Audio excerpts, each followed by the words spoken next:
विघ्नहर्ता श्री गणेश, श्री गणेश, श्री गणेश। उलझ गया है तुम्हारा सेनापति। इसलिए ज्ञात हो जाए कि कुमार कार्तिकेय वहां पहुंच चुके हैं जहां से वो लौट नहीं सकते। मोक्ष द्वारम क्रीड़ा का उद्देश्य तारकासुर को पराजित कर वो खड़ग प्राप्त करना था जिसमें उसके प्राण बसे थे, किंतु अब क्रीड़ा पटल पर तारकासुर स्वयं एकाकी ही सक्रिय था, क्योंकि प्राप्त हुए अंक के कारण ही कुमार कार्तिकेय सर्प के मुख में समा चुके थे। ये तो इस सर्प का मुख है। मुझे इससे बाहर जाने का प्रयास करना चाहिए।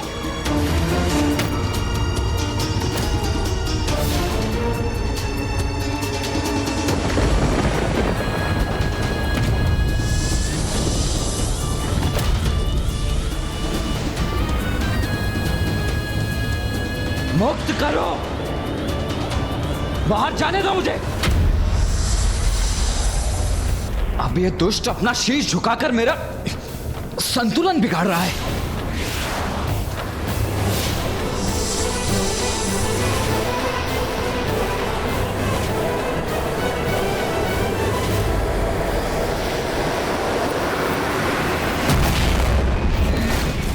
कुमार कार्तिकेय, आप कहां चले गए? आप कहां चले गए? आप कहां चले गए? उलझ गया है तुम्हारा सेनापति।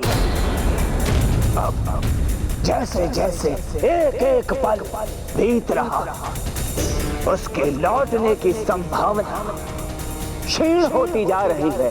क्षीण। तुम्हारा ये कथन मात्र एक मिथ्या के अतिरिक्त कुछ भी नहीं है तारकासुर, क्योंकि यदि ऐसा होता तो तुम हमें यहाँ छोड़कर कब के यहाँ से अदृश्य हो जाते, किंतु तुमने ऐसा नहीं किया। तुम भली भांति जानते हो कि कुमार कार्तिकेय पुनः यहाँ लौटेंगे, इसीलिए तुम यहाँ स्थित हो हमारे समक्ष। इस क्रीड़ा को रचा है मैंने, प्रत्येक वर्ग पर जाल बिछाया है मैंने, इसलिए ज्ञात हो जाए कि कुमार कार्तिकेय वहां पहुंच चुके हैं जहां से वो लौट नहीं सकते।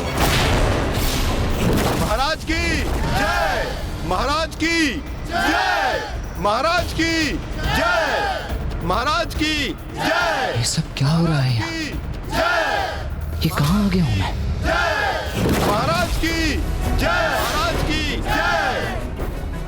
महाराज लीजिए, इन्हें ग्रहण कीजिए।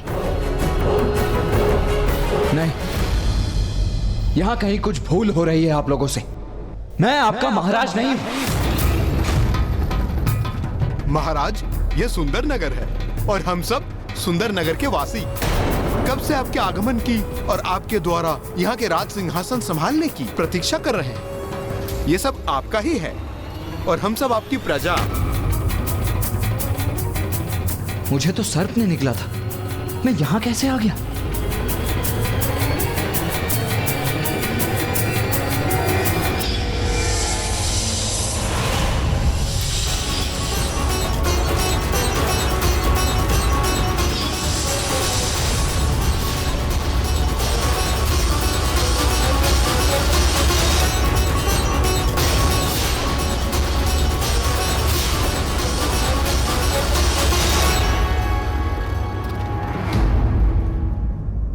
मुझे शीघ्र ही यहां से बाहर जाना होगा, उस क्रीड़ा में लौटना होगा। इंद्रदेव, वायुदेव और कुबेर देव की रक्षा के लिए अब अधिक समय शेष नहीं है।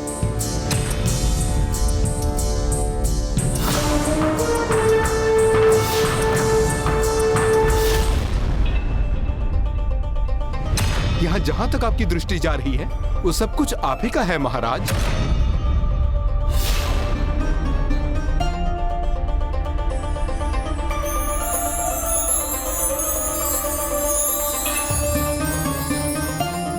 सत्य है, कितना सुंदर और शांत है ये सुंदर नगर। इतने सुंदर स्थान को छोड़कर जाना तो किसी के लिए भी अत्यंत कठिन होगा। तो फिर आप यहीं बस जाइए ना महाराज। तुम्हारे सेनापति ने प्रथम चाल में कुल 11 अंक प्राप्त किए थे। 11 अंक का ये सर्प कुमार कार्तिकेय को सुंदर नगर लेकर गया है, जिसकी सुंदरता का प्रलोभन किसी को भी मोहित कर वही रहने पर विवश कर देता है, तो वो निरा बालक उससे अछूता कैसे रहेगा? और यदि वहां से निकलने के लिए तुम्हारे सेनापति ने कोई बल, युक्ति अथवा बुद्धि का प्रयोग भी किया तो वो मात्र असफल होकर रह जाएंगे, क्योंकि वहां मैंने व्यवस्था ही ऐसी की है।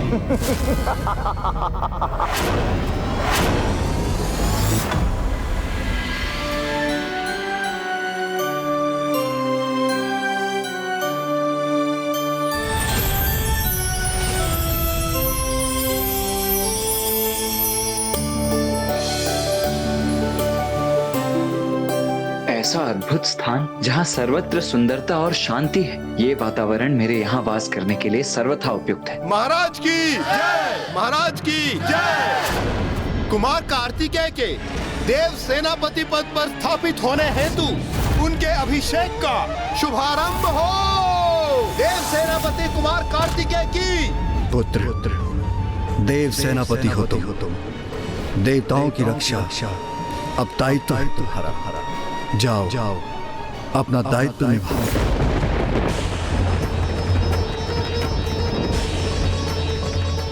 पुत्र कार्तिकेय,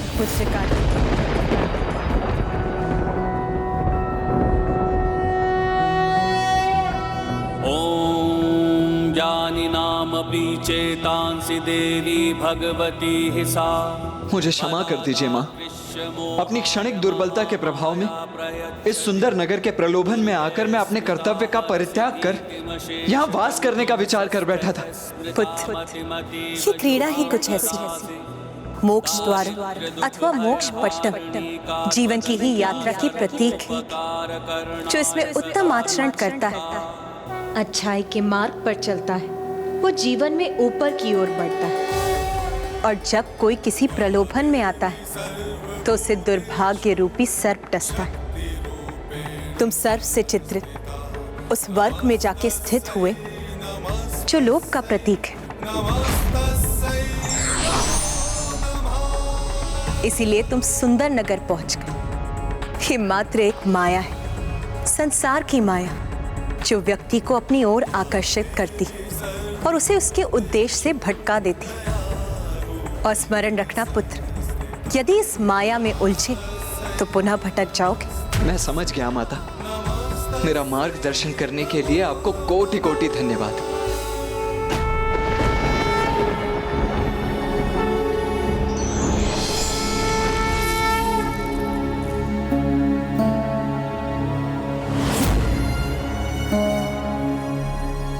आप यहीं स्थिर रहकर हमारे इस नगर पर शासन करेंगे ना महाराज?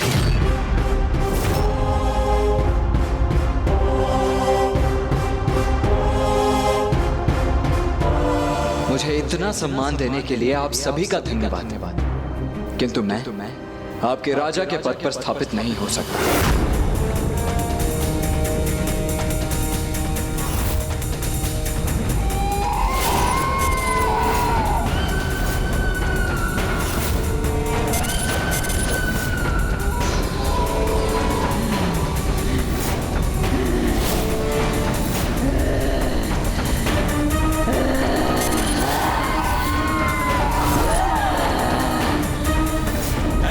चले जाओगे यहाँ से? सुंदर नगर से आज तक कोई लौट कर नहीं गया।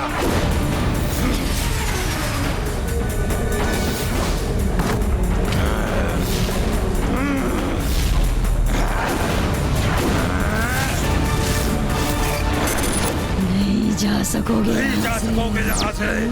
हम तुम्हें कदापि नहीं जाने देंगे। यहाँ के मायावी जीवों के आक्रमण से कदापि विचलित नहीं होऊंगा। मैं अपने उद्देश्य पर स्थिर रहूंगा और यहाँ की माया को भेद कर वापस भी लौटूंगा।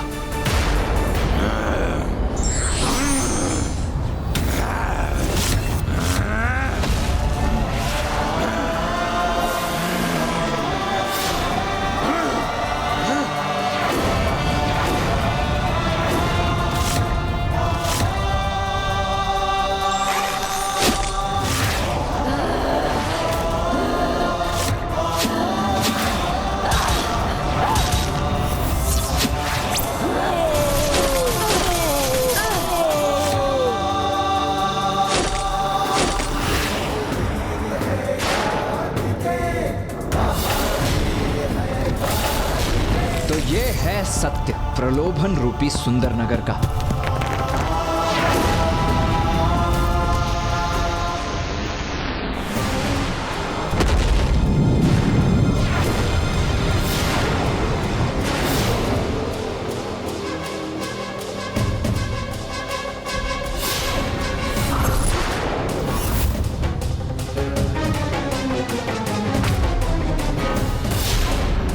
अरे ये सुंदर नगर से कैसे लौट आया? लौट आए, कुमार कार्तिकेय लौट आए। क्यों तारकासुर, तुम तो कह रहे थे सुंदर नगर का प्रलोभन कुमार कार्तिकेय को मुक्त कर उन्हें वहीं उलझा देगा, किंतु देखो ये तो तुम्हारे सम्मुख खड़े। जो आज तक कोई न कर सका वो इसने कैसे संभव कर दिया?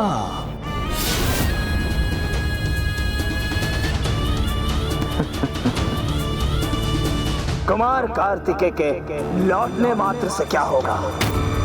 सर्वप्रथम यह देखो कि वो कहां स्थित है।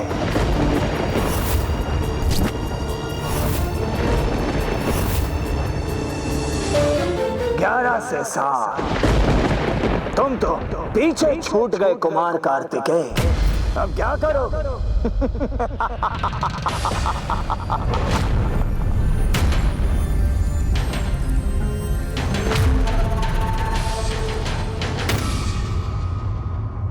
तो कुमार उस क्रीड़ा पटल पर पीछे चले गए थे। यही तो है ये क्रीड़ा। यदि इसमें आपको सर्प डस लेता है तो आप स्वतः लुढ़क कर उसकी पूंछ के वर्ग पर पहुंच जाते हैं। किंतु ब्राह्मण देवता, यदि तारकासुर छल कर रहा था इस मायावी क्रीड़ा में, तो कुमार कार्तिकेय के लिए पासे तो स्वयं स्कंद माता फेंक रही थी। यदि वो चाहती तो कुमार कार्तिकेय को वो अंक प्राप्त हो सकते थे जो उन्हें विजयी बना देते, है ना?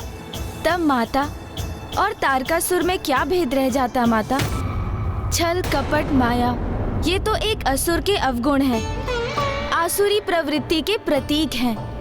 यदि छल कपट का प्रयोग कर रहा था वो धूर्त तारकासुर, तो कुमार कार्तिकेय को भी माता का आशीर्वाद प्राप्त था। माता में उनका अटल विश्वास और उनकी भक्ति ही उनकी शक्ति थी। ठीक उसी प्रकार जैसे भैया और मुझे भी अपनी भक्ति और विश्वास में ही आस्था है, वो विश्वास कि महाराज देवोदास भी वही करेंगे जो उचित है और पिताश्री को काशी लौटने के लिए आमंत्रित करेंगे। बालक, अब मेरी बारी।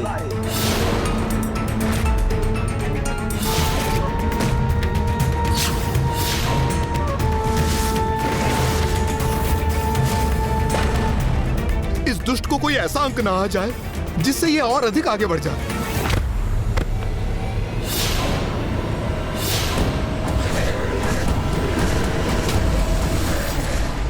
मुझे 4 अंक चाहिए।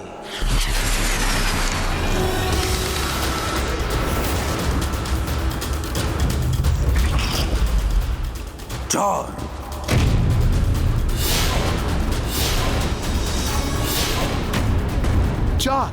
4 तो बड़ा अंक नहीं, किंतु वो तो देखकर ही ज्ञात होगा कि इस अंक से तारकासुर को लाभ होगा अथवा नहीं।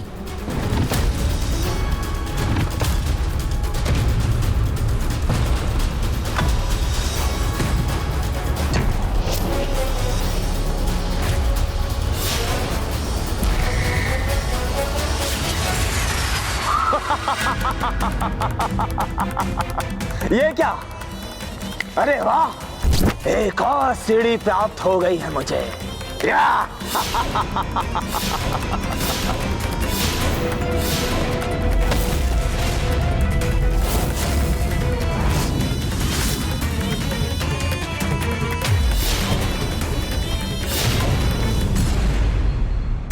ये दुष्ट तो 50 अंक के स्थान पर पहुंच गया।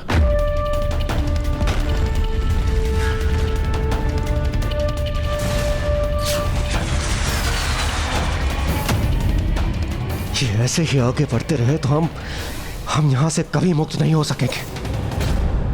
सीधे 50वें स्थान पर पहुंच गया हूं मैं। आनंद आ रहा है मुझे, आनंद। मेरा भाग्य मेरे साथ है। क्यों कुमार कार्तिकेय, बोलो।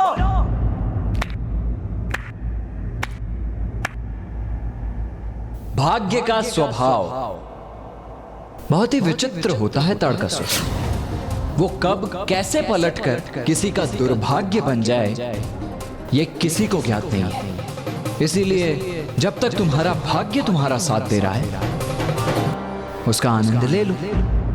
कदाचित भाग्य और दुर्भाग्य को लेकर सर्वथा अनुचित है तुम्हारा मुझे भाषण देना।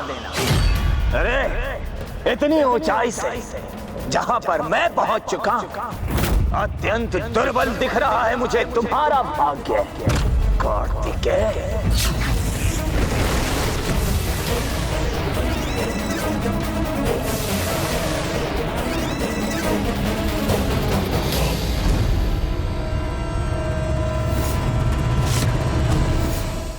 कुमार कार्तिकेय, इस बार आपको बड़ा अंक पाकर शीघ्र ऊपर बढ़ना होगा, अन्यथा हम सदैव के लिए इस वृक्ष में परिवर्तित हो जाएंगे। हाँ कुमार कार्तिकेय, शीघ्र कीजिए, हमें मुक्त कराइए।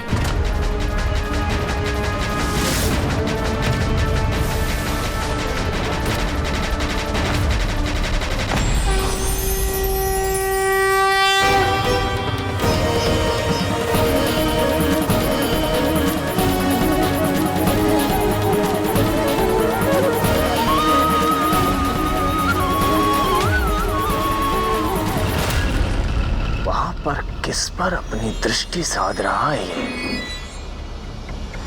मुझे तो कुछ दिखाई नहीं दे रहा है।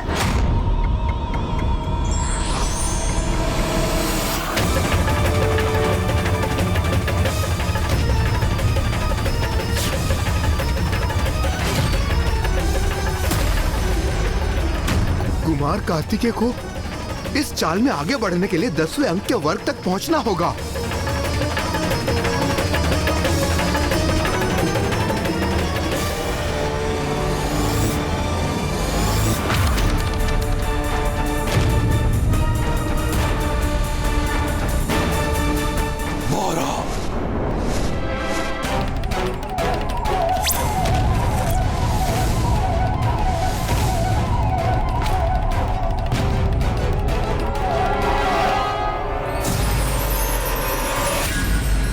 आगे बढ़ने दे रहा हूं मैं इसे, ताकि जब ये ऊंचाई से गिरे तो इसे देखकर मुझे आनंद आए।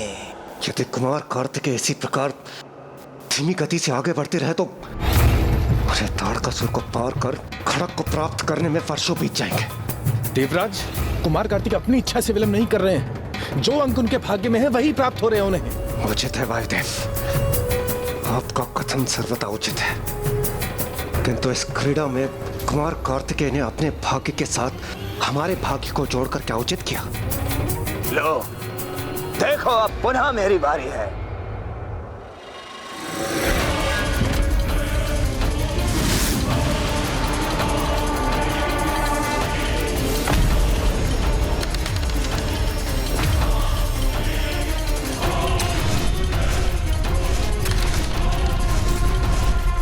मुझे 3 अंक चाहिए।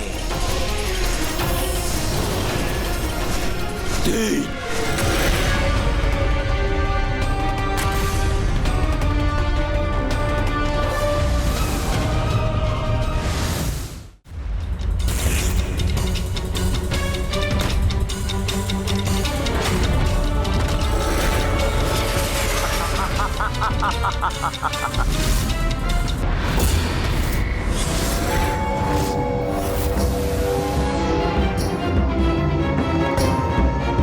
तारकासुर 70 के अंक वाले वर्ग पर पहुंचे और कुमार कार्तिकेय तो अभी 16 पर ही है। चलो देव सेनापति, चलो अपनी चाल चलो।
हुआ देव सेनापति? अब ये कहाँ उलझ गए तुम? हाँ? तारकासुर, उलझा मैं नहीं, उलझे तो तुम हो। ये बालकों की क्रीड़ा छोड़ो और मोक्ष द्वारम की क्रीड़ा समाप्त करने चलो। उलझ रहा हूं मैं? मैं तो तुम्हारे ही समक्ष हूं। ओह, समझा। आतंकित हो गए हो तुम मुझसे, इसलिए उन देवताओं के निकट पहुंचकर स्वयं को सुरक्षित समझना चाहते हो तुम, है ना? क्या हुआ तुम्हारा साहस कुमार कार्तिकेय? अभी तो मैंने कुछ किया ही नहीं और इतने भयभीत हो गए तुम मुझसे। अरे साहस नहीं था तो मेरा सुझाव स्वीकार कर लौट जाते कैलाश और वहां अपने माता पिता की निगरानी में क्रीड़ा करते।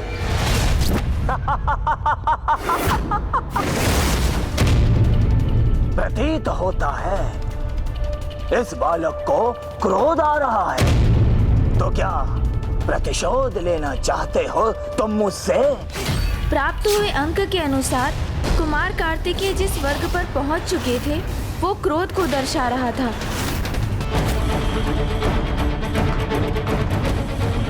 क्यों? क्रोध आ रहा है ना तुम्हें? हाँ? तो लो ये खड़ग और अंत करो मेरा।